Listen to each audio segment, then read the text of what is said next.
गेल्या 6 वर्षापासून आपण 2 दिवस किनवट नगरीमध्ये जागतिक बौद्ध धम्म परिषदेच्या निमित्ताने येत आहोत. दिवसेंदिवस बौद्ध अनुयायांची संख्या भरपूर वाढत आहे. तरी प्रश्न पडतो की डॉक्टर बाबासाहेब आंबेडकर म्हणाले होते, शिका, संघटित व्हा, संघर्ष करा. आम्ही शिकत आहोत, संघटित मात्र अजून झालेलो नाही. संघर्ष काय माती करणार. आज महिला पंतप्रधान झाल्यात, राष्ट्रपती झाल्यात. हे आपल्याला सहजासहजी मिळाले नाही. जेव्हा डॉक्टर बाबासाहेब आंबेडकर इंग्लंडला शिकत होते तेव्हा एका पावाच्या तुकड्यावर 24 तासापैकी 21 तास अभ्यास करत होते.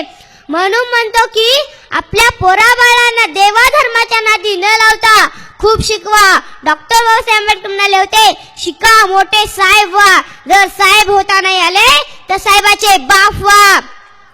पुढे बाबासाहेब म्हणतात, जर तुमच्याकडे 2 रुपये असतील तर 1 रुपयाची भाकर व 1 रुपयाचे पुस्तक घ्या. भाकर तुम्हाला जगण्यासाठी मदत करेल आणि पुस्तक तुम्हाला कसे जगायचे हे शिकवेल. क्योंकि हमारे गले में हंडी थी आज टा है, क्योंकि हमारे गले में हंडी थी आज टा है. कमर में झाड़ू था आज बेल्ट है, कमर में झाड़ू था आज बेल्ट है. हमें कोई छूता नहीं था, हमें कोई छूता नहीं था. अब सब सलाम करते हैं, अब सब सलाम करते हैं. ये सब बाबा साहेब और उनके संविधान का नतीजा है. डॉक्टर बाबासाहेब आंबेडकर म्हणतात, ज्यांनी आपली आयुष्य समाजाच्या विकासासाठी खर्च केला ते धन्य होय.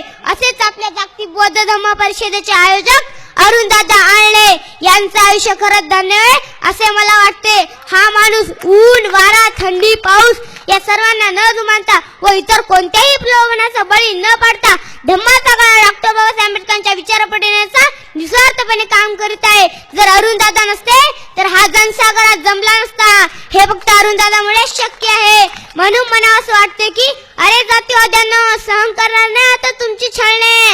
अरे जातीवाद्यांनो, सहन करणार नाही आता तुमची छळणे. आमच्या सोबत आहेत, आमच्या सोबत आहेत. अरुणदादा आळणे, अरुणदादा आळणे. जय भीम, जय बुद्ध. धन्यवाद.